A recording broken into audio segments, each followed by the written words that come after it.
Assalamualaikum warahmatullahi wabarakatuh. Izin sebelumnya perkenalkan, nama saya Sekna Wardana dengan NIM 701240209 dari kelas 3G Program Studi Sistem Informasi Fakultas Sains dan Teknologi.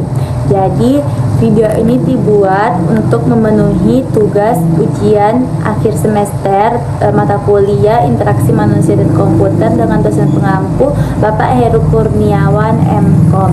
Langsung saja kita masuk ke materi yang pertama. Jadi di materi pertama itu ada pengertian IMK.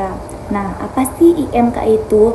Jadi gampangnya itu IMK adalah ilmu yang fokus melihat bagaimana cara kita sebagai manusia berinteraksi dengan komputer atau aplikasi.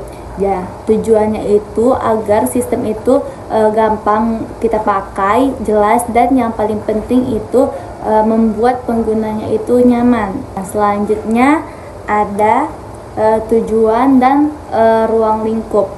Nah, di sini tujuannya itu jelas, kita ingin membuat pengguna itu cepat menyelesaikan tugas, minim salah, dan dia mengerti cara kerjanya. Jadi semua ini itu demi pengalaman yang baik saat penggunaan. Terus ruang lingkupnya itu ada 4.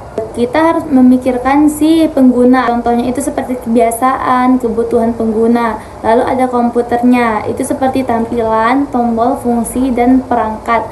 Lalu ada interaksinya. Nah, interaksi ini cara mereka berhubungan dengan sistem. Dan terakhir itu ada lingkungan di mana aplikasi itu dipakai.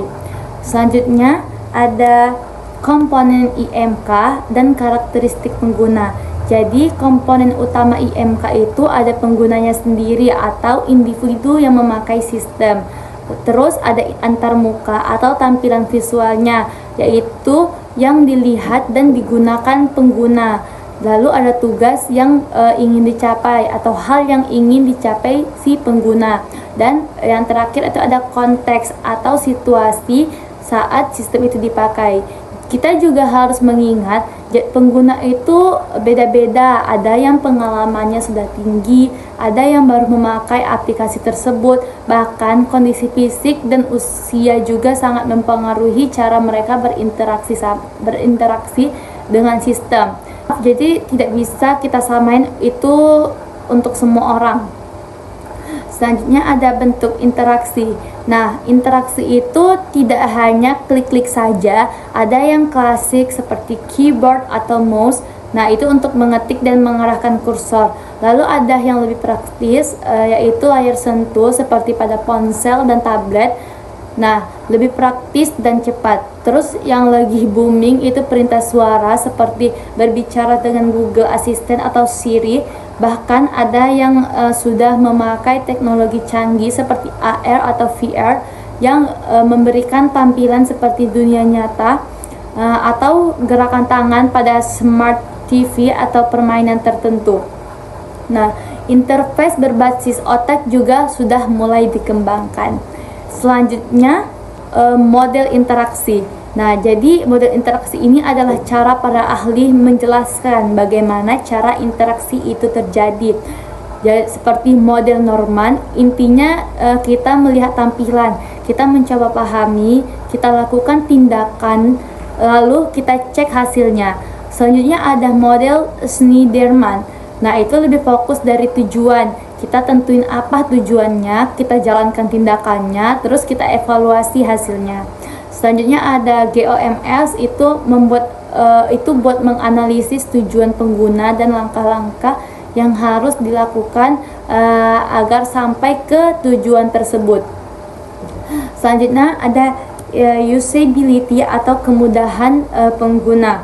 Usability ini adalah ukuran seberapa bagus aplikasi kita. Aplikasi yang bagus itu harus mudah dipelajari atau pengguna baru dapat memahami sistem tanpa kesulitan. Nah, jadi harus efisien. Pengguna itu dapat menyelesaikan tugas dengan cepat. Kalaupun sudah lama tidak dibuka, harus mudah diingat lagi cara pakainya. Yang penting harus minim kesalahan atau sistem itu membantu mengurangi kesalahan. dan tentu saja harus nyaman saat dipakai. Selanjutnya ada user experience atau pengalaman pengguna.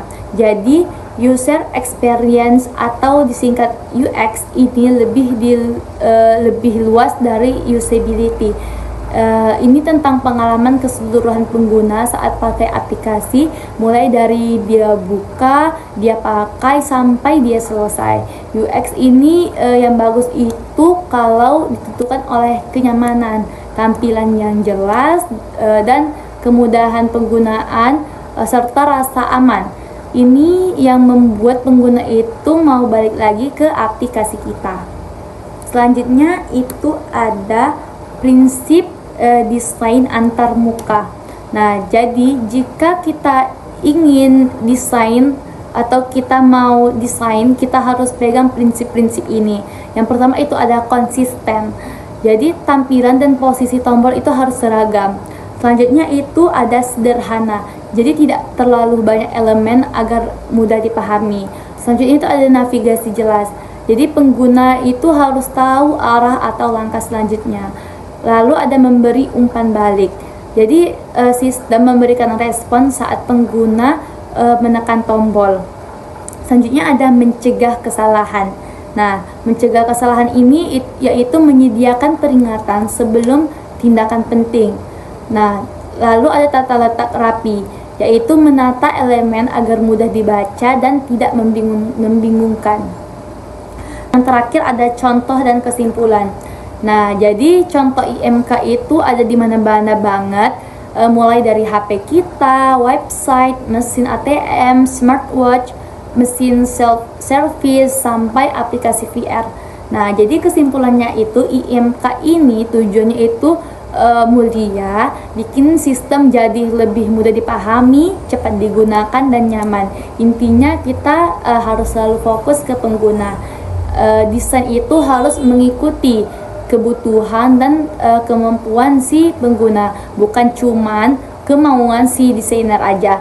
Jadi sekian video untuk tugas akhir semester saya. Mohon maaf jika dalam penyampaian ada kesalahan kata ataupun kesalahan dalam materi. Wallahu muwaffiq ila aqwamit thoriq. Wassalamualaikum warahmatullahi wabarakatuh.